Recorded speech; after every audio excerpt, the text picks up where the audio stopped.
क्या आपने कभी सोचा है कि किसी के नकली प्यार और धोखे के बीच एक सच्चा प्यार कितना ताकतवर हो सकता है?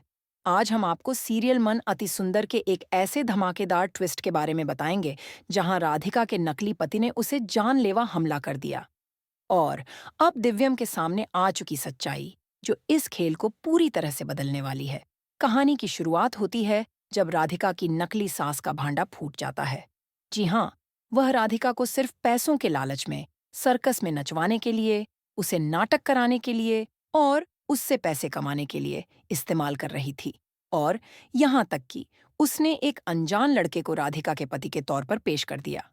यह लड़का राधिका के नकली पति के तौर पर आता है, लेकिन यह लड़का अपनी लालच को छिपा नहीं पाता और राधिका पर जानलेवा हमला कर देता है। अब यह सच्चाई दिव्यम के सामने आ चुकी है। दिव्यम जान चुका है कि यह कोई अप्पू नहीं, बल्कि उसकी खुद की राधिका है। राधिका की सारी यादें लौट आई हैं और वह दिव्यम से यह कहने के लिए तैयार है कि वह सच्चे प्यार के लिए हमेशा वहीं थी। इससे भी बड़ी बात यह है कि दिव्यम ने ठान लिया है कि यह खेल अब ज्यादा लंबे समय तक नहीं चलने वाला। वह इस झूठे खेल का अंत करने के लिए तैयार है। और फिर दिव्यम और राधिका के नकली पति के बीच एक भयंकर मुठभेड़ होती है।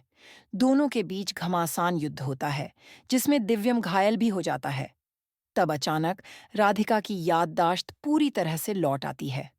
वह देखती है कि राधिका के नकली पति ने दिव्यम के पेट में चाकू मार दिया है। दिव्यम बेहोश होकर गिर जाता है। राधिका के मुंह से बस यही निकलता है, दिव्यम जी, दिव्यम जी। इस एक शब्द को सुनते ही दिव्यम को लगता है कि वह सही था। राधिका ही उसकी जिंदगी का प्यार है और वह कभी गलत नहीं सोच रहा था।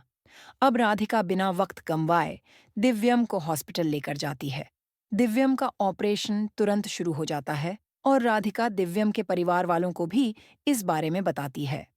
सभी परिवार वाले हॉस्पिटल में एक साथ पहुंच जाते हैं और आखिरकार दिव्यम को होश आ जाता है।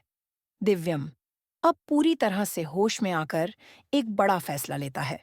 वह राधिका के साथ ही रहेगा। उसकी सारी दुनिया राधिका के साथ है और वह किसी और के साथ अपनी जिंदगी नहीं बिताने वाला है। अब यह देखना बेहद दिलचस्प होगा कि जब दिव्यम और राधिका फिर से एक हो जाएंगे, तो बेचारी रागिनी का क्या होगा? क्या रागिनी के साथ नाइंसाफी हो रही है या फिर यह कहानी एक नई दिशा में जाएगी? आप हमें कमेंट बॉक्स में जरूर बताइए कि आपको क्या लगता है, क्या रागिनी के साथ सही किया जा रहा है या फिर उसकी तरफ से कुछ नाइंसाफी हो रही है।